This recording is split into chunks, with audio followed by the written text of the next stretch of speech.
Let's go into random crap now from the book. The leaping. I think Steph saw the movie one too many times. I mean, as much as Eddie ran, he never leapt. Ever. None of them did. Like, what the crap? When I read that, I was like, movie much? That's all I could think about. Edward is a puss. He's a, I don't want to teach you wine. I'd rather you be unprepared and die. I was like, grow a pair and shut the F up. Oh, wait, you can't grow anything except sperm, apparently. I was like, seriously, what was that? I can't teach you to fight. Then I'm gonna die. But if I teach you to fight, you might fight and die. Well, either way, I might die, so you might as well teach me to fight. Shut up. Oh, that made me mad. I was like, what? Anyway, page 627. 100 pages from the last one that we looked at. What's on this page that I wanted to... Oh, yes! The Dark One grinned when I came into view. Well, Carlyle, you have been naughty, haven't you?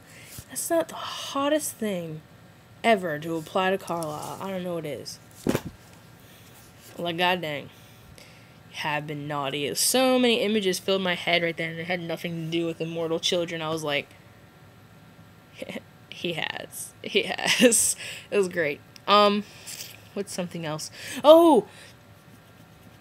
The vampires, are they like aliens? Like, not aliens, but like the aliens from the movie. Is their spit like venomous acid that eats through things? I mean, I know it's venom, but does it eat through stuff? And I've always wondered that.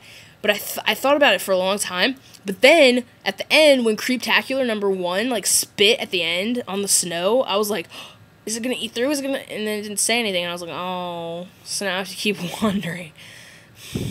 I think it does. That'd be cool. I'd spit on everything. I'd go in the house and be like, on the sofa all the time. Burn big holes in it. Anyways, oh my god. This part was funny. When I was forcing myself to read through the book, chapter 33, I was just like, what am I gonna do to get through this?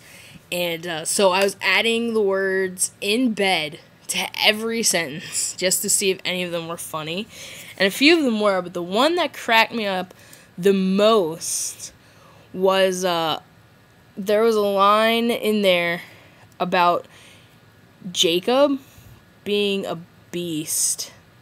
And then I put in bed at the end of it, and I was just like, that's funny. I don't remember where it was. Oh, Jacob could pull it off. He was a beast and in bed. And I was like, that's funny. And then it just made me think of Edward having to read Jacob's mind when Renesmee got old enough to have sex with, and it disturbed me. So I stopped thinking about it.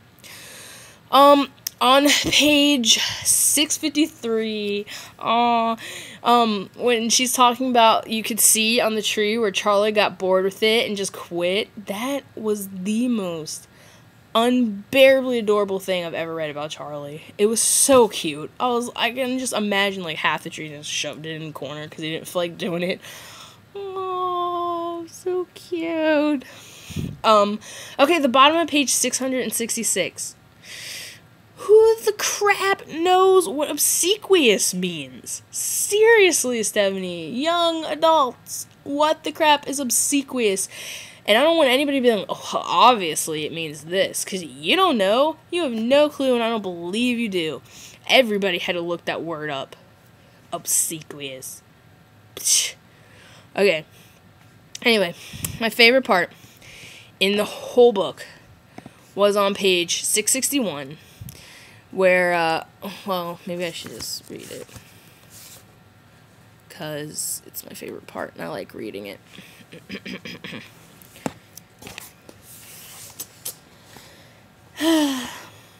Edward, Renesmee, and I went to hunt. Jacob tagged along. Stupid leeches, he muttered to himself when we got outside. They think they're so superior, he snorted. They'll be shocked when the infants save their superior lives, won't they, Edward said. Jacob smiled and punched his shoulder. Hell yeah, they will. I cried.